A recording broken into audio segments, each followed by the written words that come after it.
Okay. With that, I'd like to, feel free to continue to put questions in the chat and Q&A, and we'll get to those. Folks can get to those as we go. I'd like to move to Hawaii. We have Liz Galvez joining us from Hawaii Department of Health. Liz has served as the Emergency Preparedness and Response Supervisor for over 5 years and as a state on-scene coordinator for over 20. She earned her master's in public health from the University of Hawaii. And Liz is presenting on behalf of herself and her colleague Kathy Ho, who is the executive team member from Hawaii. I'll pass things over to you, Liz, and Danny has your slides.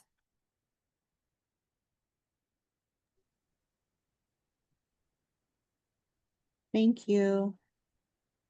Hi. Aloha and good morning or good afternoon. Because of the time zone difference, I get confused. Thanks, Meg, for the introduction. I wrote that bio, so I remember last year when Kim had to make up stuff because she was caught by surprise for having to introduce me. So anyway, next slide, please. I just wanted to show you the Hawaii Department of Health organizational chart, starting with our Director of Health. His name is Dr. Kenny Fink. And down below, Health Resources Administration and Behavioral Health Administration. That's the typical health side to it. And in the middle, it shows our Environmental Health Administration. That is where our work begins. It's coordinating public health with environmental protection. Department of Health has about 3,000 positions. Next slide, please. And here is the Environmental Health Administration. Kathy sends her regrets. She is the Deputy Director, and she, as Meg said, she is our executive member of the Oil Spill Task Force.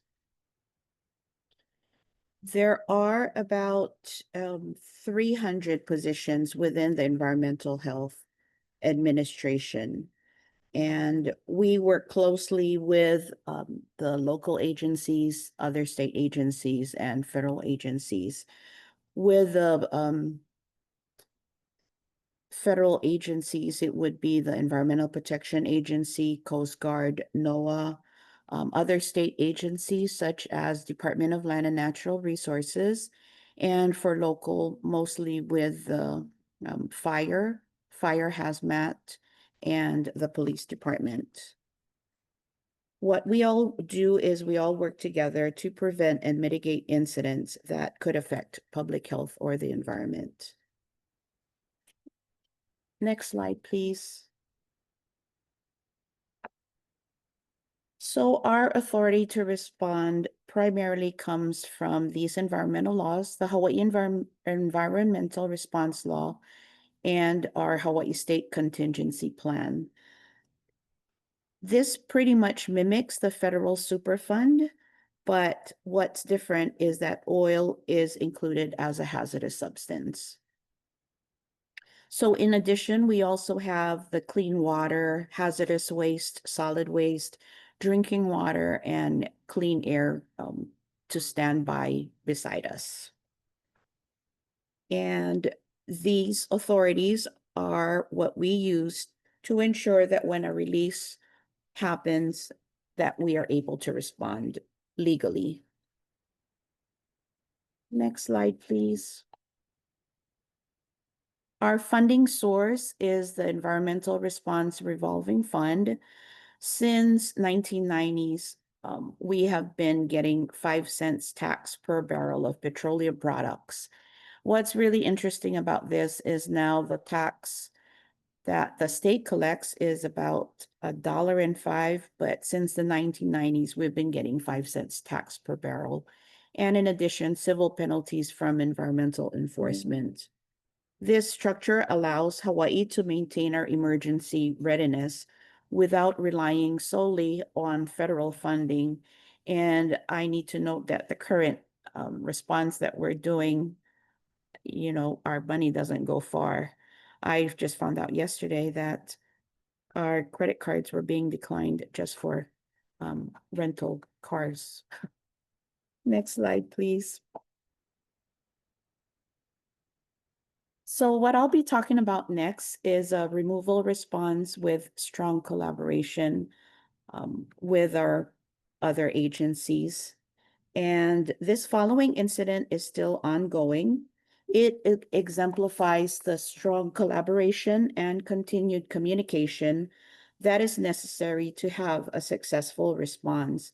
We have been working with MEMA, which stands for Maui Emergency Management Agency, the U.S. Environmental Protection Agency. In spite of them being on furlough, they're right beside us. They have been our technical assistants, and I'm so grateful to them. In addition, we have our contractors and also EPA's contractors and subject matter experts.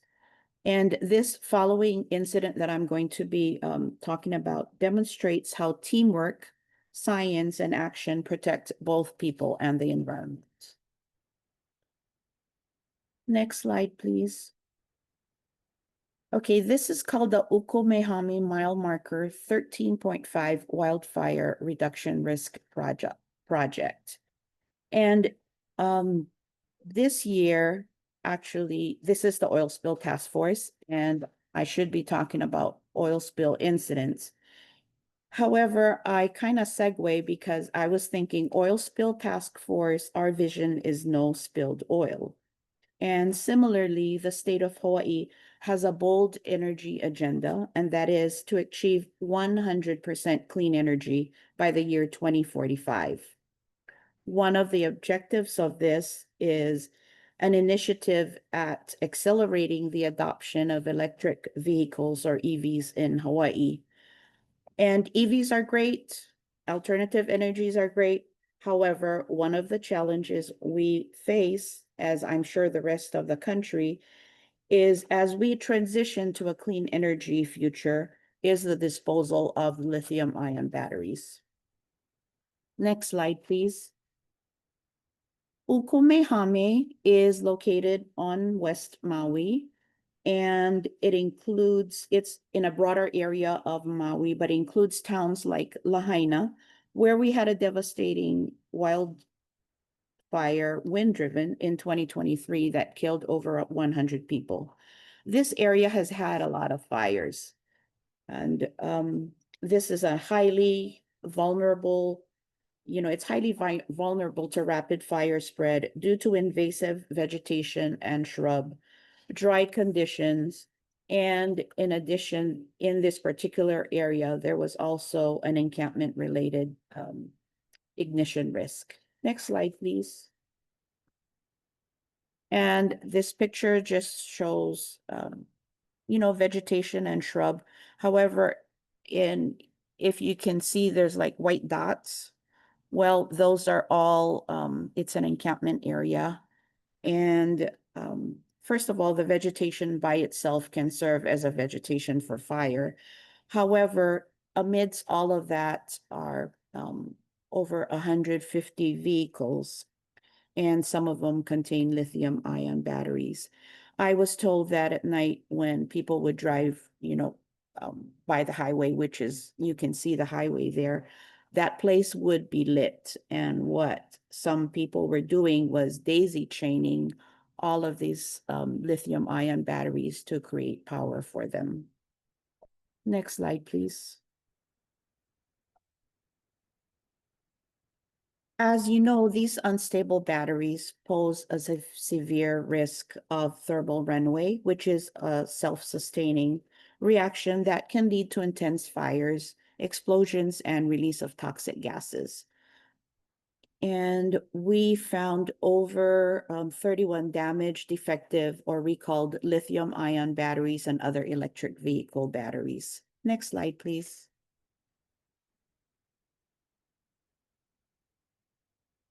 When we conducted a site visit for the first time on back in August this year, as I was walking, it was really interesting because I could see all these DOH markings on these cars. And to me, DOH meant Department of Health. I kind of knew, but I had to ask, what is the reason why all these vehicles are marked with DOH? And the simple answer that was provided to me was, oh, DOH means that DOH is taking care of them. Next slide, please. So most of the vehicles are located here in Zone D. And because Zone D was already cleared of, and as the term that was used by Maui Emergency Management Agency is that they've been masticated. So we decided to move all of the lithium ion batteries, removing them from the cars and moving them into the work Zone D, which was already cleared. Next slide, please. Overall, there were 30,000 pounds of EV batteries that we collected. And there were both lithium ion batteries and nickel metal hydride batteries. This was certainly a challenging, high-risk project, but an incredible success for the multi-agency team. Next slide, please. This next set of photos would capture the process, and every image that I will be showing reflects the collaboration, discipline, and safety risks that we had to make sure we were aware of, and how to lower the substantial risk for every step that we take. So this is a panoramic view. It starts behind us would be our command post, but even then the command post would be moving. If you see the windsocks, we had windsocks on each end, and the winds would be continually changing. So we had to be aware of that. You can also see in front one of the air monitoring equipment that we had.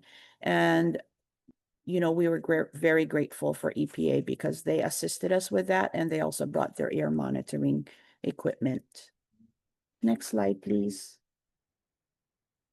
This is one of my favorite photos because it shows we actually have 5 state on-scene coordinators. I think one of them was taking the picture for this, but it shows one EPA, that's Chris Myers, and he's teaching us, he's showing us. And that was a real, something that we valued.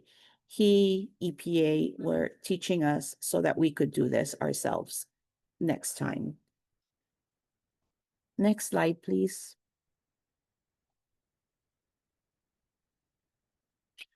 So what we did after we had extracted the batteries from the vehicles, we soaked them in brine, and this picture shows one of the batteries being soaked in brine. And we would soak them for at least 3 days.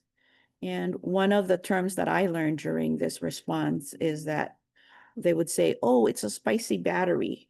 And I thought that was just made up term, but really I looked it up, and this happens when a battery degrades and releases flammable gases. And, sometimes just by looking at a battery, you can see that there's swelling or a puncture, and that is definitely a DDR.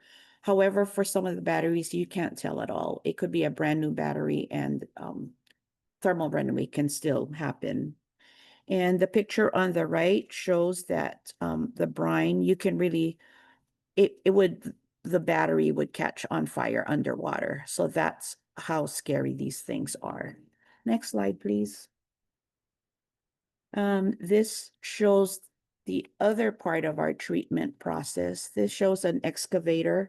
It has tiger teeth buckets, attachments, and an articulating thumb.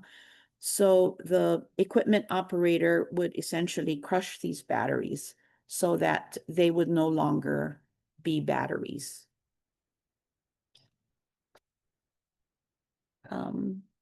And this is still ongoing. We are almost completed. What a big part of this is that this past Monday and also this Friday, we are inviting anybody to come to our site to do a site visit so that they can learn how this can be done and how we're doing it so that we want to prevent, fires or being damaged, defective, or recalled batteries from being transported. Because as most of you know, our regulations, DOT regulations and other regulations are catching up with technology. And in Hawaii, no one is shipping, not that we know of at least, um, lithium ion batteries aren't being shipped out of the islands. And one of the shipping companies isn't even bringing in lithium ion batteries into the States. Next slide, please. So, how one of our challenges would be succession planning and uncertain federal funding. Like many of you, we face staffing and funding challenges. In addition, we need more positions and also with retirements coming up. Next slide, please. So our team continues to deliver high quality work in a resource constrained environment. As I said, there's only 5 of us, state on-scene coordinators, yet we manage to do as much as we can because we've built a team culture where everyone shares responsibility and pride in protecting public health and the environment. These 3 pillars, team culture, constant communication, and partnerships, are the reason small team like ours still make a statewide impact. I especially want to note that with our partners, collaboration multiplies what we can achieve. Next slide, please. Thank you very much. Take care of the earth and move forward. Together, we protect what we all share, the ocean, the land, our communities, and our people. Thank you so much. And thanks to our partners also, the task force members. Thank you. Are there any questions? Thank you, Liz. Not a question, but a comment in the chat, just an appreciation for your focus on this battery response. I think, jurisdictions are looking at moves to alternative fuels and energy sources in a lot of different ways, and this is one of them. And so understanding the implications for jurisdictions, it's really helpful.